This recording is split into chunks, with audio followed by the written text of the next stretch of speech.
PSC ഡയറിയിലേക്ക് സ്വാഗതം. ഇന്ന് നമ്മൾ പഠിക്കാൻ പോകുന്നത് 2024 ഏപ്രിൽ 15 ഇറങ്ങിയ PSC ബുള്ളറ്റിനിലെ കറണ്ട് അഫയേഴ്സ് ആണ്. ഈ PSC ബുള്ളറ്റിനിലെ കറണ്ട് അഫയേഴ്സിന്റെ പ്ലേലിസ്റ്റ് നമ്മൾ ക്രിയേറ്റ് ചെയ്തിട്ടുണ്ട്. PSC ബുള്ളറ്റിൻ CA 2024, അതുപോലെ PSC ബുള്ളറ്റിൻ CA 2023 എന്നൊക്കെ പറഞ്ഞിട്ട് പ്ലേലിസ്റ്റ് ക്രിയേറ്റ് ചെയ്തിട്ടുണ്ട്. അതുകൂടി കാണാൻ ശ്രമിക്കുക. കഴിഞ്ഞിടെ നടന്ന പരീക്ഷകളിലൊക്കെ കറണ്ട് അഫയേഴ്സ് PSC ബുള്ളറ്റിനിൽ നിന്നുള്ളതായിരുന്നു. അതുകൊണ്ട് ഇമ്പോർട്ടൻസ് കൊടുത്ത് പഠിക്കുക. നമ്മുടെ പ്ലേലിസ്റ്റ് ഒക്കെ സന്ദർശിക്കുക. അതുപോലെ 20 സെറ്റ് പ്രസ്താവന ചോദ്യങ്ങളുടെ പ്ലേലിസ്റ്റ് ക്രിയേറ്റ് ചെയ്തിട്ടുണ്ട്. മാതൃകാ ചോദ്യങ്ങൾ അതും PSC ബുള്ളറ്റിൻ വാർഷിക പതിപ്പിൽ നിന്നുള്ളതാണ്. അതൊക്കെ കൂടി കാണാൻ ശ്രമിക്കുക. അപ്പം നമുക്ക് ഇന്നത്തെ ആദ്യത്തെ പോയിന്റിലേക്ക് പോകാം. ഇന്ന് ആദ്യത്തെ പോയിന്റ് നോക്കുക. കോങ്കോയുടെ ആദ്യ വനിതാ പ്രധാനമന്ത്രിയായി ജുഡിത്ത് സുമിൻവ ടുലുഗ അധികാരമേറ്റു. ജുഡിത്ത് സുമിൻവ ടുലുഗ അധികാരമേറ്റു. അപ്പോൾ കോങ്കോയുടെ ആദ്യ വനിതാ പ്രധാനമന്ത്രി ആരാണ്? ജുഡിത്ത് സുമിൻവ ടുലുഗയാണ്. അടുത്തൊരു പോയിന്റ് നമുക്ക് നോക്കാം. 2024 ഫോബ്സ് ആഗോള അതിസമ്പന്നരുടെ പട്ടികയിൽ ലൂയി വിറ്റൻ എന്ന ആഡംബര ഉൽപ്പന്ന കമ്പനിയുടെ ഉടമസ്ഥൻ ബെർണാഡ് അർണാൾട്ട് 1-ാം സ്ഥാനത്ത്. ഇലോൺ മസ്ക്, ജെഫ് ബെസോസ് എന്നിവരാണ് 2, 3 സ്ഥാനങ്ങളിൽ. അപ്പോൾ 2024 കാര്യമാണ്. 2024 ഫോബ്സ് ആഗോള അതിസമ്പന്നരുടെ പട്ടികയിലാണ് ലൂയി വിറ്റൻ എന്ന ആഡംബര ഉൽപ്പന്ന കമ്പനിയുടെ ഉടമസ്ഥനായിട്ടുള്ള ബെർണാഡ് അർണാൾട്ട് 1-ാം സ്ഥാനത്ത് എത്തിയത്. ഇലോൺ മസ്കിനെയും ജെഫ് ബെസോസിനെയുമാണ് പിന്തള്ളിയിട്ടുള്ളത് അല്ലെ. ഇലോൺ മസ്ക്, ജെഫ് ബെസോസ് എന്നിവരെ 2, 3 സ്ഥാനങ്ങളിലാണ് ഉള്ളത്. അടുത്തൊരു പോയിന്റ് നമുക്ക് നോക്കാം. നാറ്റോ 32 അംഗരാജ്യങ്ങളുള്ള സൈനിക സഖ്യമായ നാറ്റോ 75-ാം വാർഷികം ബ്രസൽസിൽ ആഘോഷിച്ചു കേട്ടോ. അപ്പോൾ എവിടെയാണ് ആഘോഷിച്ചിട്ടുള്ളത്? നാറ്റോ ബ്രസൽസിലാണ് 75-ാം വാർഷികം ആഘോഷിച്ചിട്ടുള്ളത്. നാറ്റോ അതിന്റെ 75-ാം വാർഷികം ആഘോഷിച്ചത് എവിടെയാണ്? ബ്രസൽസിലാണ്. ഇത് ബെൽജിയത്തിലാണ് ബ്രസൽസ് അല്ലെ. ഇനി എത്ര അംഗരാജ്യങ്ങളുണ്ട് നാറ്റോയിൽ? ഇപ്പോൾ നാറ്റോയിൽ 32 അംഗരാജ്യങ്ങളുണ്ട് അല്ലെ. നാറ്റോയിൽ 32 അംഗരാജ്യങ്ങളുണ്ട്. അടുത്തൊരു പോയിന്റ് നമുക്ക് നോക്കാം. പാരീസ് ഒളിമ്പിക്സിനുള്ള ജൂറി അംഗമായി ജമ്മു കാശ്മീർ സ്വദേശി ബിൽക്കീസ് മീർ തിരഞ്ഞെടുക്കപ്പെട്ടു.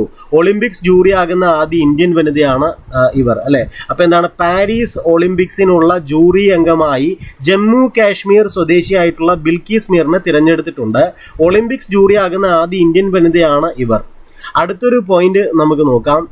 ആണവ വാഹക ശേഷിയുള്ള പുതിയ തലമുറ ballistic missile Agni prime India വിജയകരമായി പരീക്ഷിച്ചു അല്ലെ. അപ്പൊ ഈ പേര് ഓർത്തിക്കുക. ഈ അഗ്നി പ്രൈം എന്ന് പറഞ്ഞു കഴിഞ്ഞാൽ ഇത് ഏത് തരം ഇതാണെന്ന് നമുക്ക് ഓർത്തിരിക്കണം. എന്താണ്? ബാലിസ്റ്റിക് മിസൈലാണ് അല്ലെ. അഗ്നി പ്രൈം എന്നൊക്കെ പറയുന്നത് മിസൈലാണ്. അഗ്നി പ്രൈം എന്ന് പറയുന്നത് മിസൈലാണ്. ഇതൊക്കെ നമ്മൾ അറിഞ്ഞിരിക്കണം. ഇതിന്റെ കാറ്റഗറി ഒക്കെ അറിഞ്ഞിരിക്കണം. അപ്പൊ എന്താണ്? ആണവ വാഹക ശേഷിയുള്ള പുതിയ തലമുറ ballistic missile Agni prime India വിജയകരമായി പരീക്ഷിച്ചു. അടുത്ത ഒരു പോയിന്റ് നമുക്ക് നോക്കാം. പ്രസ് ഇൻഫർമേഷൻ ബ്യൂറോയുടെ പ്രിൻസിപ്പൽ ഡയറക്ടർ ജനറലായി ഷെയ്ഫാലി ബി ശരൺ നിയമിതരായി അല്ലെ. ഷെയ്ഫാലി ബി ശരണെയാണ് നിങ്ങൾ കാണുന്നത്. പ്രസ് ഇൻഫർമേഷൻ ബ്യൂറോയുടെ പ്രിൻസിപ്പൽ ഡയറക്ടർ ജനറൽ ആരാണ്? ഷെയ്ഫാലി ബി ശരൺ ആണ്. അടുത്ത ഒരു പോയിന്റ് നോക്കാം. ഇതിന്റെ താഴത്തെ തന്നെ പോയിന്റ് നമുക്ക് നോക്കാം. ഇന്ത്യൻ കോസ്റ്റ് ഗാർഡിന്റെ അക്വാട്ടിക് സെന്റർ തമിഴ്നാട്ടിലെ രാമേശ്വരത്ത് നിലവിൽ വന്നു. അപ്പോൾ അടുത്തിടെ ഇന്ത്യൻ കോസ്റ്റ് ഗാർഡിന്റെ അക്വാട്ടിക് സെന്റർ നിലവിൽ വന്നത് എവിടെയാണ്?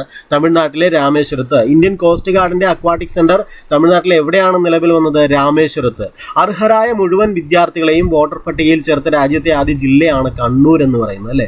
അപ്പൊ എന്താണ്? അർഹരായ മുഴുവൻ വിദ്യാർത്ഥികളെയും വോട്ടർ പട്ടികയിൽ ചേർത്ത രാജ്യത്തെ ആദ്യ ജില്ല ഏതാണ്? അത് നമ്മുടെ കണ്ണൂരാണ്. കണ്ണൂർ അല്ലെ. ഇവിടെ ഒരു AI സുന്ദരിയെ നിങ്ങൾ കാണുന്നുണ്ട് അല്ലെ. ഇന്ത്യയിലെ ആദ്യ ആർട്ടിഫിഷ്യൽ ഇന്റലിജൻസ് അധിഷ്ഠിത സോഫ്റ്റ്വെയർ എഞ്ചിനീയർ ആണ് ദേവിക അല്ലെ. ദേവികയാണ് നിങ്ങൾ കാണുന്നത് അല്ലെ. AI ദേവിക. ഇന്ത്യയിലെ ആദ്യ ആർട്ടിഫിഷ്യൽ ഇന്റലിജൻസ് അധിഷ്ഠിത സോഫ്റ്റ്വെയർ എഞ്ചിനീയർ ആണ് ദേവിക. ആ ദേവികയാണ് നിങ്ങൾ കാണുന്നത് അല്ലെ. ദേവിക. ഓക്കെ. ഇനി അടുത്തൊരു പോയിന്റ് നമുക്ക് നോക്കാം. അടുത്തൊരു പോയിന്റ്. ഇന്ത്യൻ വംശജനായ പവൻ ഡവുലരി മൈക്രോസോഫ്റ്റ് വിൻഡോസിന്റെ മേധാവിയായി നിയമിതനായി. അപ്പോൾ ഇന്ത്യൻ വംശജനാണ് ഇദ്ദേഹത്തിന്റെ പേരാണ് പവൻ ഡവുലരി. ഇദ്ദേഹം എന്തിന്റെ മേധാവിയായിട്ടാണ് നിയമിതനായത്? മൈക്രോസോഫ്റ്റ് വിൻഡോസിന്റെ മേധാവിയായി നിയമിതനായി. അടുത്തിടെ മൈക്രോസോഫ്റ്റ് വിൻഡോസിന്റെ മേധാവിയായി നിയമിതനായ ഇന്ത്യൻ വംശജനാരാണ്? പവൻ ഡവുലരി. കുറച്ച് ക്ലാരിറ്റി കുറവുണ്ടാകും. അത് PDF-ന്റെ കുഴപ്പമാണ്. എന്നാലും ഞാൻ പറയുന്നത് കേട്ടിട്ട് നിങ്ങൾക്ക് ഇത് കണക്ട് ചെയ്യാൻ പറ്റും. അടുത്ത ഒരെണ്ണം നോക്കുക. 2024 ആബേൽ പുരസ്കാരം ഗണിതശാസ്ത്രജ്ഞനായ മൈക്കൽ തലാഗ്രാൻഡിന് ലഭിച്ചു. മൈക്കൽ തലാഗ്രാൻഡിന് 2024 കേട്ടോ. ആബേൽ പുരസ്കാരമാണ് ആർക്കാണ് ലഭിച്ചിട്ടുള്ളത്? മൈക്കൽ തലാഗ്രാൻഡിനാണ് ലഭിച്ചിട്ടുള്ളത്. അടുത്തൊരു പിക്ചർ നോക്കുക. മാലദ്വീപ്, ഇന്ത്യ, ശ്രീലങ്ക എന്നീ രാജ്യങ്ങൾ നടത്തിയ സംയുക്ത സൈനിക അഭ്യാസമാണ് ദോസ്തി 16 അല്ലെ, ദോസ്തി 16. എന്താണ്? മാലദ്വീപ്, ഇന്ത്യ, ശ്രീലങ്ക എന്നീ രാജ്യങ്ങൾ നടത്തിയ സംയുക്ത സൈനിക അഭ്യാസമാണ് ദോസ്തി 16 എന്ന് പറയുന്നത്. 2024 ഏഷ്യ കപ്പ് വനിതാ ക്രിക്കറ്റ് ടൂർണമെന്റിന് ശ്രീലങ്ക വേദിയാകും. അപ്പോൾ വേദി എവിടെയാണ്? 2024 ഏഷ്യ കപ്പ് വനിതാ ക്രിക്കറ്റ് ടൂർണമെന്റിന്റെ വേദി ശ്രീലങ്കയാണ് 2024. ലാറ്റിൻ അമേരിക്കൻ ഫുട്ബോൾ ക്ലബ്ബിൽ കളിക്കുന്ന ആദ്യ ഇന്ത്യക്കാരനാണ് Vijay Chhetri. Latin American football ക്ലബ്ബിൽ കളിക്കുന്ന ആദ്യ ഇന്ത്യക്കാരനാരാണ്? വിജയ് ഛേത്രിയാണ്. ഉറുഗ്വായിലെ കോളോൺ ഫുട്ബോൾ ക്ലബ്ബിലാണ് കളിക്കുന്നത്. ഉറുഗ്വായിലെ കോളോൺ ഫുട്ബോൾ ക്ലബിനാണ് കളിക്കുന്നത്. പുന്നയൂർക്കുളം സാഹിത്യസമിതിയുടെ പ്രഥമ മാധവിക്കുട്ടി പുരസ്കാരം ലഭിച്ചത് KR മീരയ്ക്കാണ്. KR മീരയ്ക്ക് പുന്നയൂർക്കുളം സാഹിത്യ സമിതിയുടെ പ്രഥമ മാധവിക്കുട്ടി പുരസ്കാരം ലഭിച്ച ആരാണ്? പുരസ്കാരം ലഭിച്ചത് KR മീരയ്ക്കാണ്. പ്രശസ്ത കൂടിയാട്ടം കലാകാരൻ കലാമണ്ഡലം രവീന്ദ്രൻ അന്തരിച്ചു. പ്രമുഖ ചലച്ചിത്ര നിർമ്മാതാവ് ഗാന്ധിമതി ബാലൻ അന്തരിച്ചു. അല്ലെ, ഇതൊക്കെ നിര്യാണത്തിൽ ചോദിക്കാറുണ്ട്. പ്രശസ്ത കൂടിയാട്ടം കലാകാരൻ കലാമണ്ഡലം രവീന്ദ്രൻ അന്തരിച്ചു. പ്രമുഖ ചലച്ചിത്ര നിർമ്മാതാവ് ഗാന്ധിമതി ബാലൻ അന്തരിച്ചു. ഇനി അടുത്ത ഒരു ലാസ്റ്റ് പോയിന്റ് ആണ്. 2023 ഭൗതിക ശാസ്ത്ര നൊബേൽ ജേതാവും ഹിഗ്സ് ബോസോൺ കണത്തിന്റെ അഥവാ ദൈവഗണത്തിന്റെ ഉപജ്ഞാതാവുമായ പീറ്റർ ഹിഗ്സ് അന്തരിച്ചു.